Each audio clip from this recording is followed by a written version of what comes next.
시청자 여러분 안녕하십니까. 이제 7월 12일 아침 첫 방송을 시작하겠습니다. 시청자 여러분들께서 제 방송 요즘 많이 봐주셔서 고맙다는 말씀을 드리고요. 앞으로도 주변 분들과 공유해서 이 사회적으로 그야말로 문재인 정권 교체하자는 여론이 압도적으로 우세할 수 있도록 지속적으로 많은 홍보를 부탁드리겠습니다. 오늘 첫 번째 뉴스는요, 윤석열 총장이 메이저 신문과 이 대대적으로 큰 인터뷰를 했어요. 바로 오늘 동아일보에 보도된 내용입니다. 그래서 윤석열 총장 오늘 인터뷰에서요, 과연 정치보복 할 거냐 알 거냐, 그 다음에 박근혜 이명박 대통령 사면은 어떻게 할 것이냐 등등 여러 가지 중요한 우리 국민들의 관심거리에 관해서 의견을 발표했습니다. 그래서 전반적으로 상당히 포괄적으로 잘 정리가 된 것 같습니다. 여러분들께 하나씩 말씀을 드리겠습니다. 먼저 입당하는 거, 모든 것이요. 그러니까 윤석열 총장의 시작과 끝은 모든 정책적인 구상, 그 다음에 선거 전략, 정권 교체에 맞춰져 있다. 이것을 전제하시고 들으시면 이해하시면 될 것 같아요. 그래서 입당 문제도 정권 교체를 위해서라면 뭐든지 하겠다. 그리고 최재형 감사원장과의 단일화도 정권 교체를 할 수만 있다면 얼마든지 하겠다. 그래서 이 모든 문제에 관해서요, 이 정권 교체를 최우선 순위에 놓고 있습니다. 그리고 그러한 이런 입당 문제, 이런 거에 관해서는 출마 선언 때 밝혔던 얘기, 즉 출마 선언 때 뭐라고 그랬습니까? 국민의힘과 정치 철학 면에서는 같다. 그러나 입당은 국민이 하라는 대로 따르겠다. 여기에서 조금도 달라진 것이 없다는 입장을 다시 한번 밝히고 있습니다. 그리고요, 이재명 지사의 기본소득제 공약과 관련해서는 상당히 좀 우려스럽다. 이 반대 입장을 내놨습니다. 특히 항구적인 재원 마련을 하는 방안이 쉽지가 않고요. 그리고 실효성도 떨어진다. 이런 면에서 이 비판적 입장을 내놨고요. 소득 주도 성장 정책에 관해서는 이 경제 학계에서도 동의를 얻기 어려운 정책이다. 특히 독특한 이론으로 이 실험의 대상으로 삼았다는 것은 잘못됐다. 이 소득 주도 성장 정책 때문에 소상공인과 자영업자들이 붕괴 수준의 위기에 내몰렸다. 이렇게 비판하고 있고요. 여러분들에 대해서도 저도 이 소득 주도 성장 정책, 즉 소주성, 여기에 대해서는 이 이념적 색깔을 가진 정책으로 전 세계 어느 나라에서도 채택되지 않은 실험 대상으로 삼은 점에 대해서 제가 비판했는데요. 제가 그동안에 비판한 것과 맥락이 같다, 이렇게 생각이 됩니다. 그리고 출마 선언문에서도 아직도 반문 이외에는 정책이 안 보인다, 이런 것과 관련해서는요, 자유시장 경제 질서의 존중에 있고 국가라는 건 역동적이하고 국민들이 드릴 수 있는 공정함이 있어야 되겠다. 그래서요, 단순히 표를 얻기 위해서 정책과 공약을 내놓는 것은 어음 정치에 불과하다, 이렇게 얘기를 하면서 자타가 공인하는 학계나 전문 영역의 전문가들에게 자문을 하고 있고 곧 공약집을 국민들에게 발표할 예정으로 있다, 이렇게 입장을 밝혔습니다. 그리고요, 이 김종인 비대위원장 어떤 문제가 있느냐?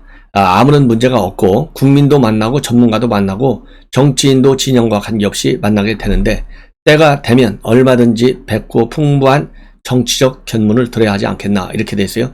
그래서 이 때가 되면이 나올 때 이 때가 되면이 제가 보기에는 중요한 이제 변수가 되는데요. 아직은 때가 안 됐다, 이 얘기인데, 이 때라고 하는 것은 우선 객관적으로 본인이 이제 확고한 이 지지를 받는, 즉 흔들림 없는 지지율을 확보할 때가 첫 번째 때인 것 같고요.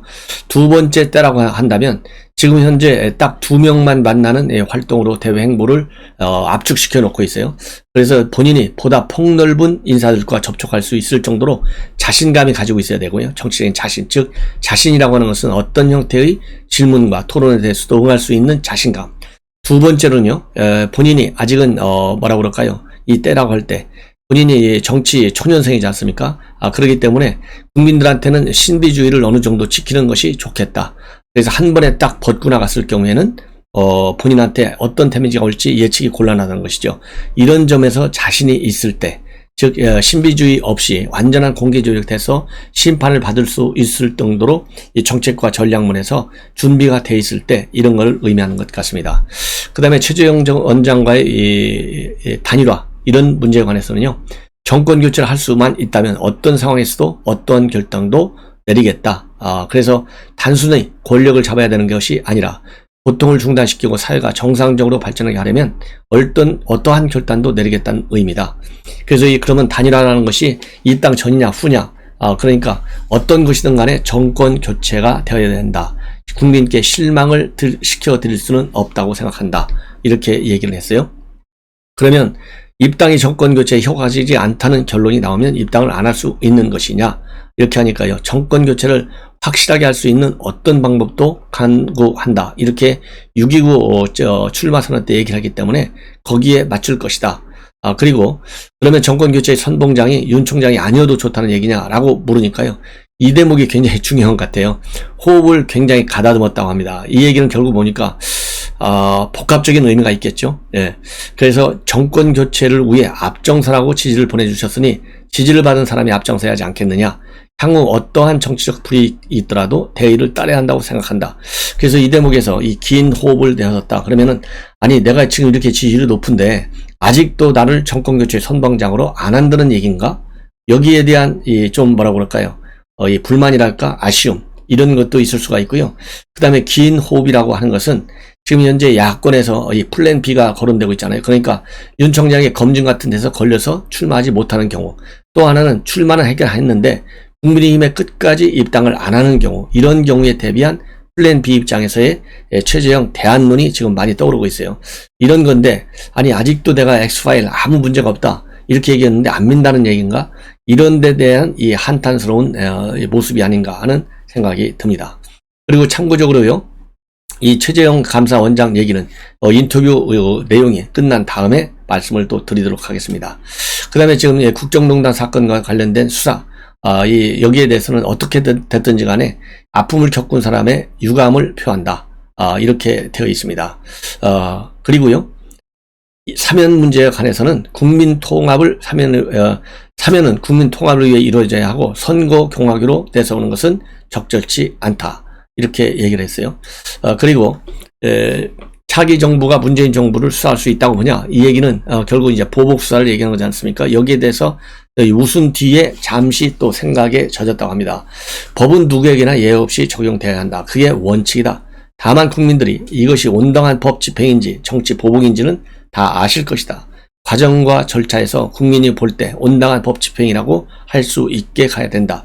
이 대목은요, 여러분들 국정농단 사건 수사, 그 다음에 현 정권의 권력 실세에 대한 수사, 이 두 가지 이 케이스를 상상해 보시면 정치 보복이라는 차원의 수사가 있을 것인지 없을 것인지 충분히 짐작이 가능하다. 저는 그래서요, 지금 현재 권력형 실세들에 대한 수사를 못하게 막고 있는 것이 특색이잖아요. 그래서 윤석열 총장도 지금 출마하는 거 아니겠습니까? 따라서 현 정권이 법치주의 근본에 맞는 수사를 다 했을 경우에는 보복 수사가 할 필요성 자체가 없어지는 것이죠. 그런데 현 정권에서 반의 수사밖에는 이루어지지 않지 않습니까? 그렇기 때문에 그 남은 절반의 수사는 당연히 다음 정권에서 이재명이가 들었으든 윤석열이 들었으든 아니면 다른 제3자가 들었으든 간에 절반의 수사에 대한 수사는 반드시 이루어져야 된다. 이것을 보복 수사라고 보면 안 된다. 저도 그렇게 봅니다. 그래서요, 지금 윤석열 총장의 얘기는 법에 예외가 없어야 된다. 장모할 때도 그랬잖아요. 법에 예외가 없어야 된다.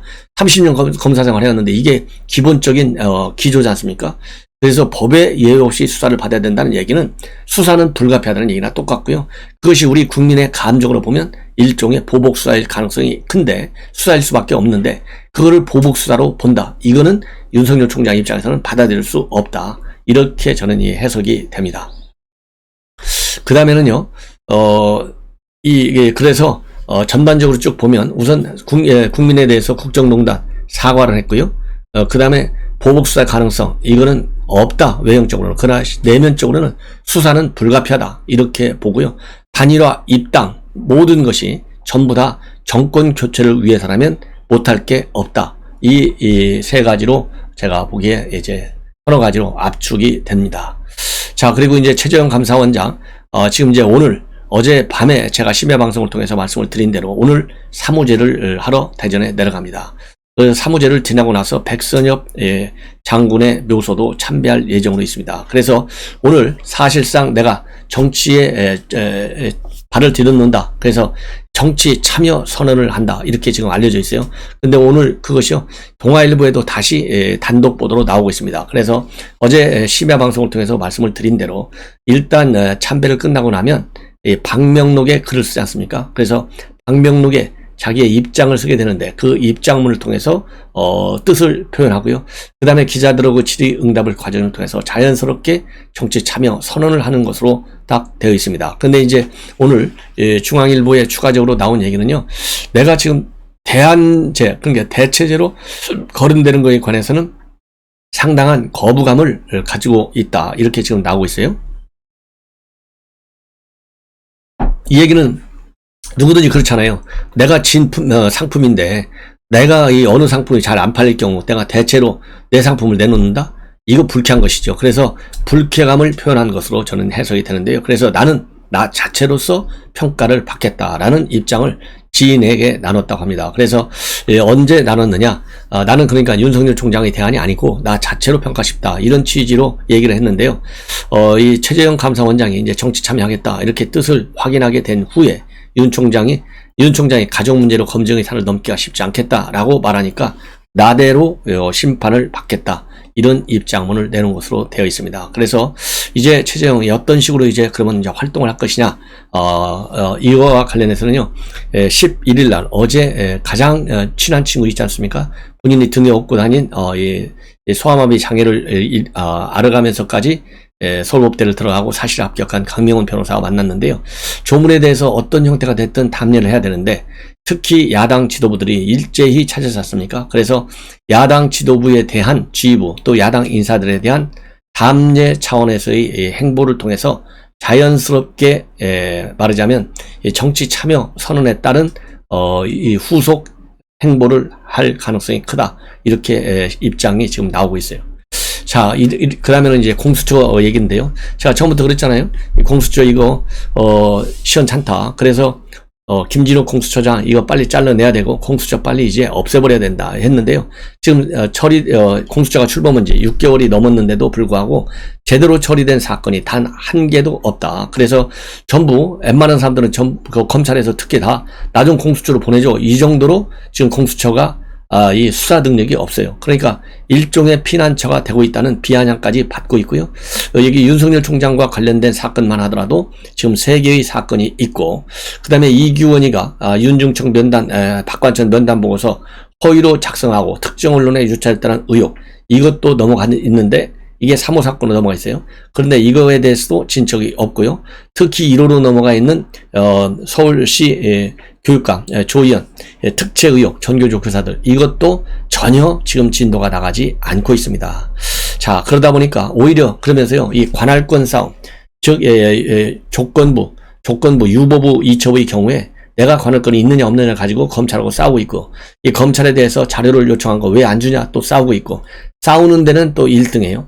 그런데 실질적으로 수사 실력을 보여주는 데는 완전히 꼴찌를 하고 있는 공수처. 그래서 지금 많은 여론의 비판을 받고 있다는 말씀을 드리고요. 이러다 보니까 이제 검찰이 욕먹을 수밖에 없는데요. 왜 검사들이 전부 다 공수처로 보내달라 이렇게 얘기를 하느냐. 이제는 공수처법에 의해서 검사 범죄는 공수처가 수사를 하게 되어 있어요. 그런데 공수처가 수사 능력이 없잖아요. 그러니까 전부 공수처로 피난 가고 싶어 하는 거예요. 그런데 지금까지도 말이죠. 이번 인사에서 드러난 비행주 비리 인사 중에 비리라기보다도 이 공정성을 해한 인사, 즉 제 식구 감싸기 인사가 여전히 남아있다. 이것이 말이죠. 한겨레 신문에 의해서 보도되고 있습니다. 한겨레 신문이 보도한 내용에 따르면은 작년도 있었던 일인데요.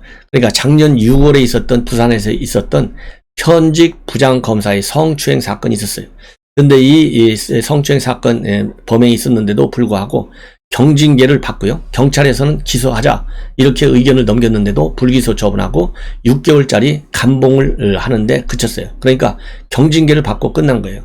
근데 이것도 모자라 가지고요. 이번 박범계가 한 인사, 사상 최대의 인사를 했잖아요.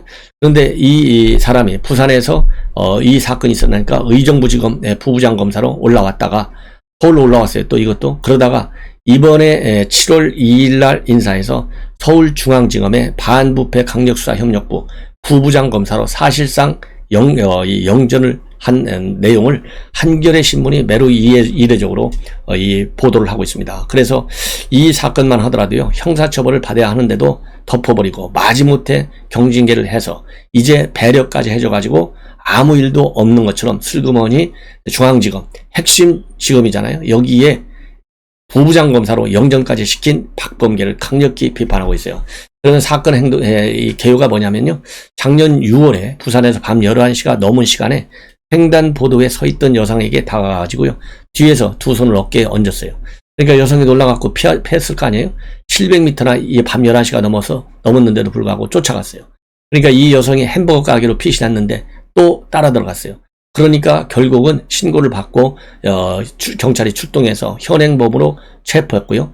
이런 내용들이 당연히 길거리에 있는 CCTV로 그리고 이 햄버거 가게 안에 CCTV 전부 다 그대로 들어가 있어요. 그러니까 경찰이 기소 의견으로 검찰에 넘겼는데 기소가 되지 않고 혐의 없음 딱 처리해버리고 징계를 주고 이번에 영전 인사를 하게 된 것이다. 이게 바로 박범계의 파렴치한 인사 학살의 실태 중에 하나예요. 그러니까 권력형 실세 수사들은 전부 학살하고 정권 코드에 맞는 수사를 보이는 사람들 그리고 특정 지역이라든가 특정 항백 박범계가 자기 고등학교 후배 서울중앙지검에 시켰지 않습니까? 이렇게 뻔뻔한 인사를 하고 있는 거예요. 이 뻔뻔한 인사를 한 이 박범계가 과연 어떤 것이 원인이 돼서 이러한 사람을 갖다가 영전까지 시켰는지 그 이유가 뭔지 반드시 추가적인 취재와 그리고 이 NGO 단체 이런 데서는요 이런 걸 가지고 인사권 남용, 권력 남용, 직권 남용 이런 것이 해당되지 않는지 고발 조치가 꼭 필요하다 이렇게 저는 생각을 합니다. 자 이제는요 한 가지만 더 여러분들께 말씀을 드리면 청와대가 말이죠 이번에 이 한일 정상회담을 하는데 세 가지 조건 중에 하나만 돼도 좋다. 그래서 이 과거 위안부 문제라든가 징용 문제, 그 다음에 수출 규제 문제 이런 중요한 일이 있지 않습니까? 그 다음에 세 번째로 중요한 일이 지금 이제 오염수, 해양 오염수 방류 문제. 이것 중에 하나만이라도 해결해 달라. 그러면 내가 정상회담으로 가겠다. 아주 절절 빌고 있어요. 그런데 일본에서는요, 그거 어림도 없다. 무슨 1시간씩 회담을 하냐. 한 15분 정도면 충분하다. 이런 입장을 고수하고 있는데요. 그런 내용이 일본 언론을 통해서 전부 다 보도가 되고 있어요. 이게 문재인 정권의 대일 외교 실패의 한 장면입니다. 그래서 지금 일본 언론을 통해서 쭉 일본 정부 소식도 인용해서 보도되잖아요. 얼마나 망신스러운 사실입니까? 이러다 보니까요, 이 우리 외교부가 이런 상황에 대해서 협의가 지속하기 어렵다. 강한 유감을 표현하고 이런 식으로는 갈 수 없겠다. 그래서 또 일본에 거꾸로 경고를 보냈다. 이런 보도가 나오고 있습니다. 자, 이 문재인 정권 방일 외교 죽창가 들고 소리 지를 때는 언제이고 친일이다 반일이다 난리칠 때가 언제입니까? 이러한 모순된 외교. 또 미국 외교도 마찬가지잖아요. 미국을 멀리하면서 중국에 가까이인 게 언제입니까? 바로 요즘 지금도 마찬가지잖아요. 그런데 어느 날 갑자기 5월 달에 가가지고 완전히 꼬리를 내려가지고 아이고 바이든 대통령 잘 모시겠습니다. 중국 때리겠습니다. 이렇게 하고 나오잖아요. 정반대의 대척점으로 돌아가는 일본과 특히 미국 외교, 우리 한국 외교의 가장 중요한 틀이잖아요. 이것만 보더라도 문재인 정권의 외교 실패가 얼마나 심각한지 그 실패된 외교를 본인 스스로가 지금 인정하고 있는 거예요. 그러니까 이 국제적인 망신밖에는 당할 길이 없는 거죠. 지금 이렇게 망신스러운 외교하는 이유가 뭡니까? 오로지 김정은 하나만 만나겠다는 일념하에 망신스러운 외교를 하고 있는 거예요. 다만 우리 야권에서 볼 때는요, 정상의 외교로 돌아가는 거예요. 그러나 문재인 정권에서 보는 외교의 실태, 이거는 망신 외교다. 이렇게 저는 결론을 내립니다. 시청자 여러분, 이것으로 오늘 7월 12일 아침 첫 방송을 마치겠습니다. 시청자 여러분들께서요, 구독과 좋아요 꼭 눌러주실 것을 당부드립니다. 대단히 고맙습니다.